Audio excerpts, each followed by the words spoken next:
Good Saturday morning, high school sports fans. This is Joe Gilloway with the Gazette Sports Weekend Podcast. I have a special guest with me today. Well, now you know who, not too special. Now you know who he is. To my left, Mr. Bill Bostic. We're here at the Orchard Street Studio. This show is brought to you by Four Diamonds Food Truck Festival for the Kids, which will be held at Central Dauphin High School on Saturday, April 21st. There'll be 13 trucks at the food festival. Farm Show milkshakes will be there. Bricker's famous French fries and It's All Greek to You are three of the trucks. There'll be games, music, face painting. It'll be held at the South Lot next to the tennis courts. Benefits Four Diamonds Fund at Hershey Med Center Children's Hospital. Same as the Mini-Thon, which was held a few weeks ago at Central Dauphin. The proceeds go to the same fund. What date is that, Joe? Let's get rid of the music, Bill. All right. I love the music, but I was like, that's pretty nice, isn't it? That is. Saturday, April 21st. Okay. For the Food Show Festival at Central Dauphin High School. There is a rain date, Saturday, April 28th. 11 a.m. is the scheduled time for the 21st and the rain date. Okay. Both be at 11 o'clock. Again, to my left is Bill Bostic. What Bill's here for is he and I together, but he knows most of it, I guess, cover some of the things that are currently going on with Linglestown Gazette Sports, and maybe just Linglestown Gazette in general, if you want to throw some of that stuff out. And what's upcoming as well. So anyway, we're gonna go over the PIAA basketball girls and boys tournament. Of course, we're smack dab in the middle of that. But first, we're going to touch on March Madness. We're going to make this really quick. Okay. I know it's college, but there's 8 teams left.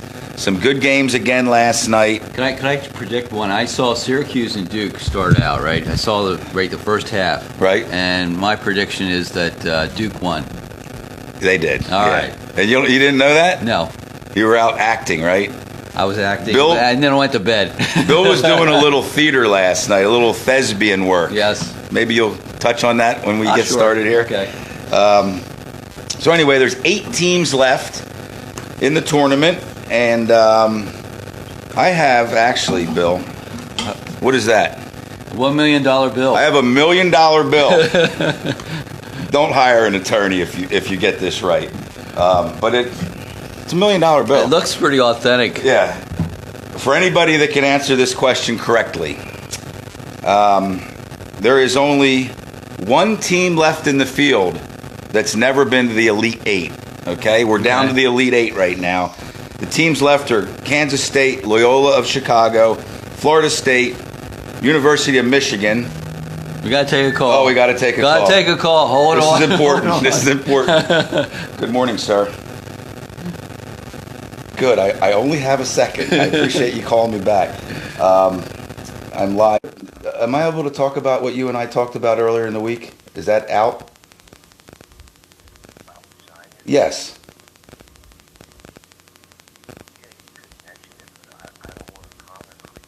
No, that's okay. That's all I wanted to know. No. Hold on, folks. You're my friend, and out of respect for you, I just wanted to make sure it was okay. It'll be done with class and dignity, of course, and it'll be done here in the next minute or so. All right, and I'll talk to you in a little bit. Okay, thanks, Joe. There you go. Sorry about that. We're doing some professional journalism here. Yeah, I had to get permission here to deliver a message to you folks. So one team has never been in the Elite 8. One team in the Elite 8 of the NCAA tournament has never been there. Yeah. This is new ground for them. Kansas State, Loyola of Chicago, Florida State, University of Michigan, Villanova, Texas Tech, University of Kansas, and Duke. They're the 8 remaining teams. Wow. So I have my pick. You have your pick? What's your pick? Loyola of Chicago. Yeah. That's called the manual buzzer, Bill. Okay. Loyola of Chicago This is their second Elite Eight, and they were actually national champs in 1963. I missed that. I missed that too. I was what, 5 years old? I was up reading at 4:30 this morning. That's the only reason I know that. But anyway, Texas Tech, the Red Raiders. This is their first Elite Eight, so they'll be playing Villanova for the opportunity to go to the Final Four. So what? Villanova is the one Pennsylvania team. Any other PA teams? That's it? No other PA teams. Okay. No. But we're fortunate to have Villanova there and to have them sort of on top of the year in and year out Athletic Association tournament. We always say PIAA, but that's what it stands for. Yeah. The boys teams that are going to be playing for the final in 5A, Abington Heights versus Mars, 4A, Imhotep Charter versus Sharon, 1A, Lourdes Regional against Kennedy Catholic, and 2A, on the Holy Cross Constitution outcome. Girls teams in, Sickaretti versus Bishop. That's Kangwin? No, Bishop Hannibin, I think. I'm sorry, I should know. It doesn't look like an H. Okay, I don't know. Kangwin. Kangwin, yeah, that's what it looks like. No, I was up at 4:30 researching. Maybe I wasn't quite awake. West Catholic in 2A girls. It's Canevin. I'm sorry, Bishop Canevin. Okay. West Catholic versus Bellwood Antis in 2A girls, and Juniata Valley in 1A is in, and they're waiting on the winner of Lebanon Catholic Jenkintown. Juniata Valley, they're out in the middle of nowhere. Yeah, that's not Juniata. Hour and a half drive away. You can go onto the PIAA website for the sites. 5A girls, Southern Lehigh versus Archbishop Wood. I believe Archbishop, that game is at State College, probably the premier girls program in the state right now. Archbishop Connor versus Mars, another 5A girls. In 4A, Prendergrass, Whirl. Now, if Lancaster Catholic and Berks Catholic both win, Bill, that would be a rematch of the District 3 4A girls championship game, won by Lancaster Catholic. Okay. And that would be quite a feather in District 3's cap to have two District 3 schools going up against one another. In 1A, Lebanon Catholic plays Jenkintown for the right to play Juniata Valley in the title game. In boys, Hazleton and Lincoln today, Roman Catholic versus Pine Richland. That's a big boy game there. 3A, Trinity, our Trinity Shamrocks, Mid-Penn, District 3 versus Newman Goretti. Lancaster Mennonite, another District 3 team versus Richland. And Holy Cross playing Constitution for the right to play Our Lady Sacrament. I don't know. Heart. Okay. I don't know. It's the first. Another private school, of course.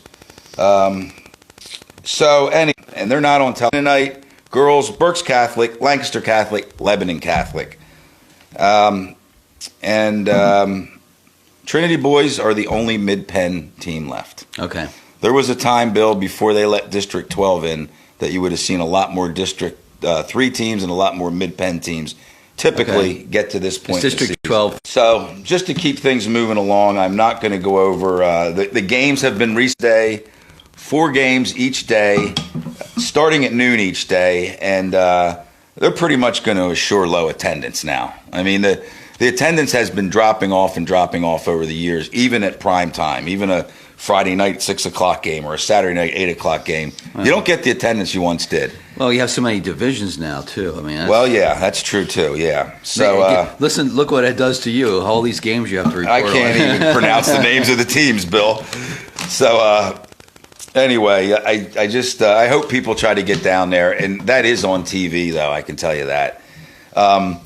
There's been some great articles in Penn Live over the last few days on Pennsylvania sports, and even more specifically, Harrisburg area sports.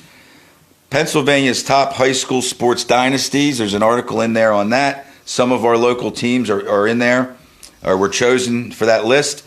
There's a great article on the Harrisburg Cougars Carlisle Thundering Herd rivalry in the mid to late 80s. It specifically focuses on 1987, and the season sort of took a twist and a turn for Harrisburg, especially at the very end. Carlisle ended up winning the state championship after Harrisburg beat them 3 times.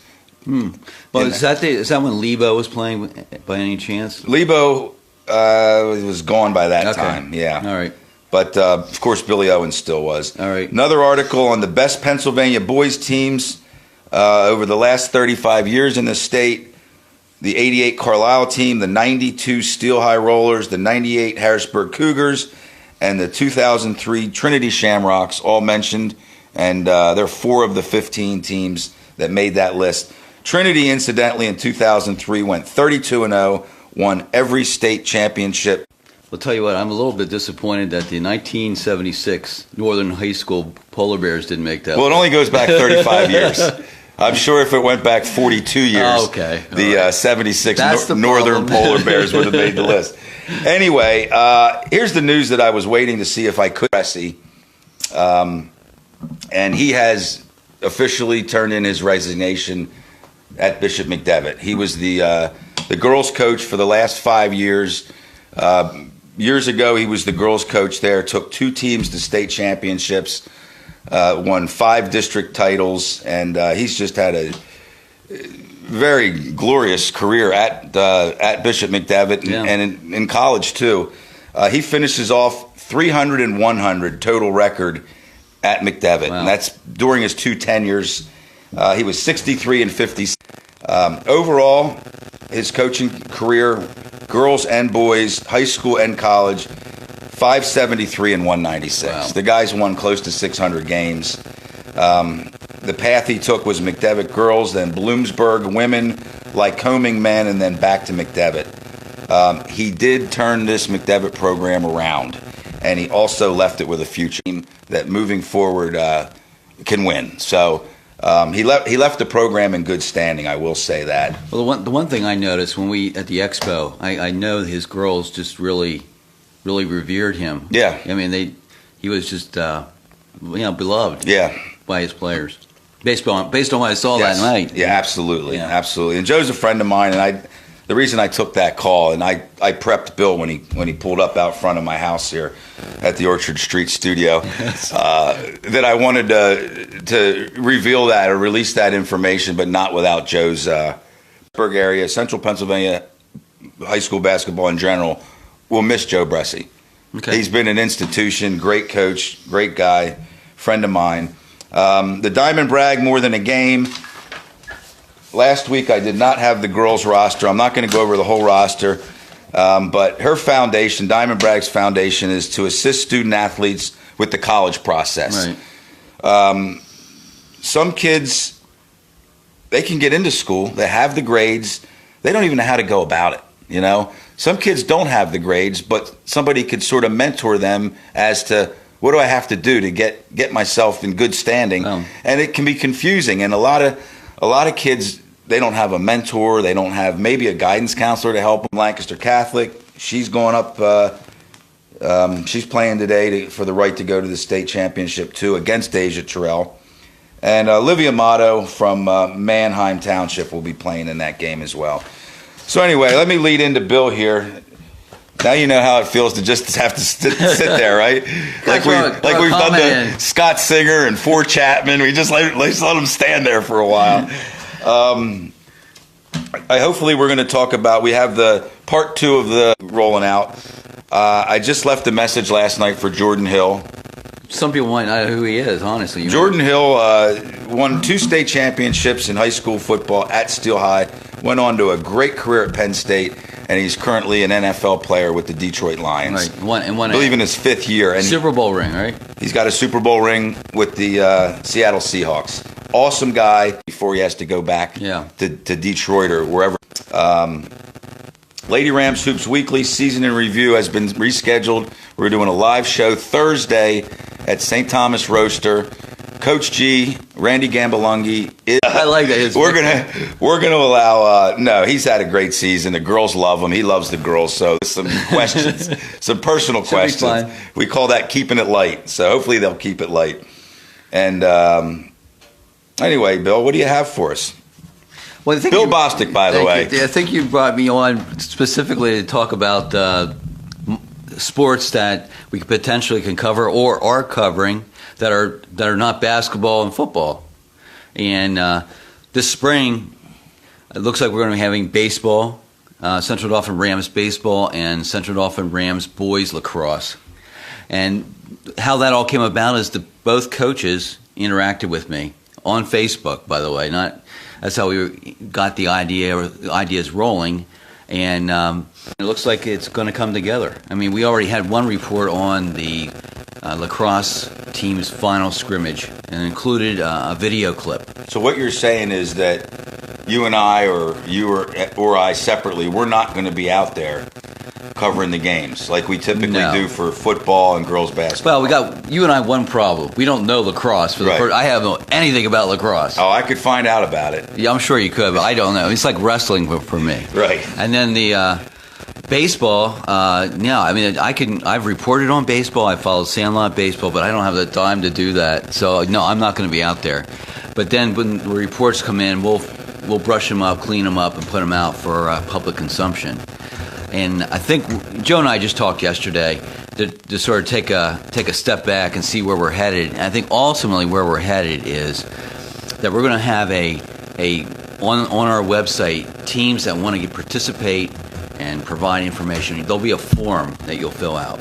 You'll type in like a little game summary, place for pictures, place for video, submit it, and then we'll take a quick. Our staff will take a quick look at it and then put it out there. Right. And the one thing I want to introduce is that I don't know what kind of response we get. I mean, we have 2 coaches that did this spring. It could be a booster club. It could be a fan. It could be a parent. It could be a student. Hopefully, it would be great for students. Right. That's what we're really hoping for. There's got to be some students that have an interest in sports or maybe a future in journalism. Right.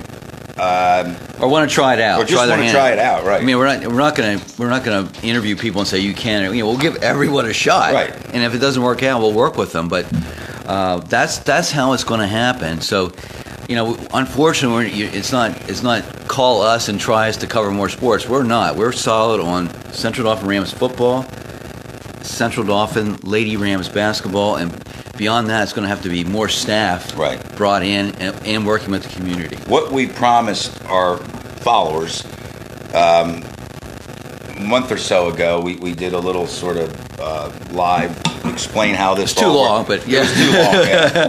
Definitely too long. But we promised you that we would teach you how to have your sport covered. Right. And these 2 programs, boys lacrosse and baseball, they're learning how. And we're learning really how to work with them. And their sport's going to be covered now.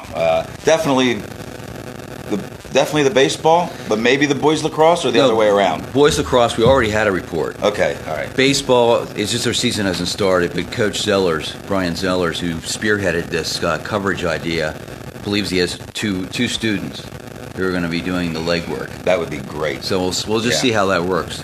And what else is going on with Linglestown Gazette Sports?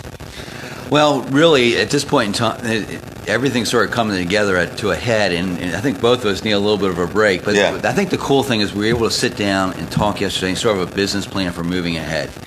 This is a nonprofit. It's being held up somewhat by the IRS and not issuing the 501c3, so we can do some significant fundraising with the help of a board of directors. But here's the cool thing, and I thought about this coming in. Now, you had mentioned, I can't remember what the event was, but that someone was there with quote-unquote real cameras doing an event. Right.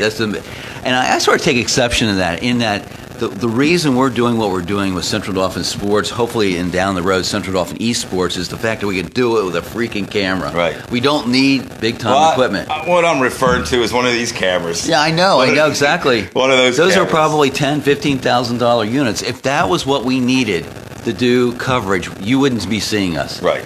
We are here because of the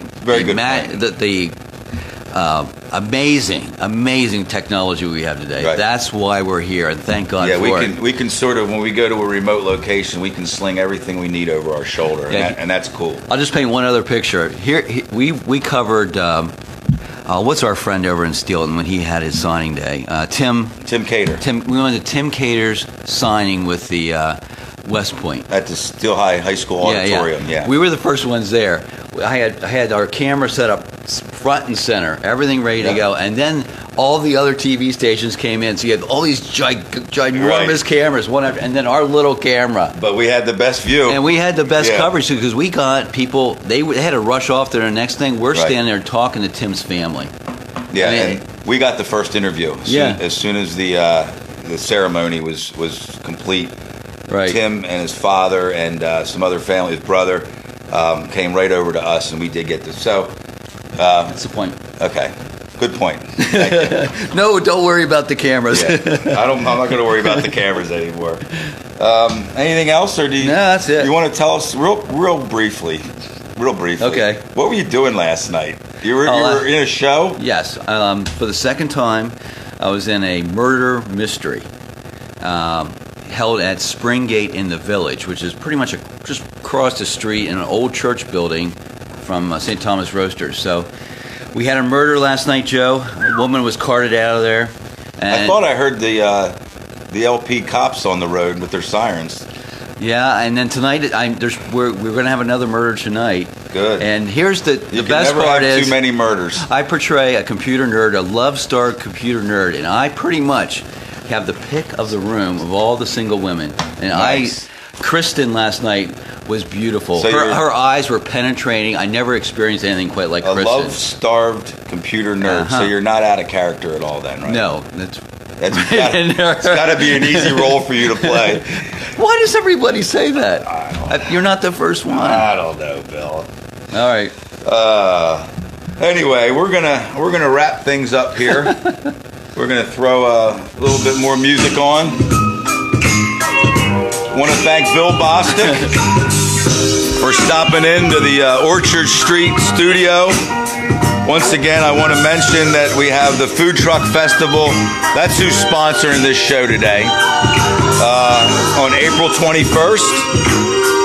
Lots of high school basketball games to get in the car and drive to today.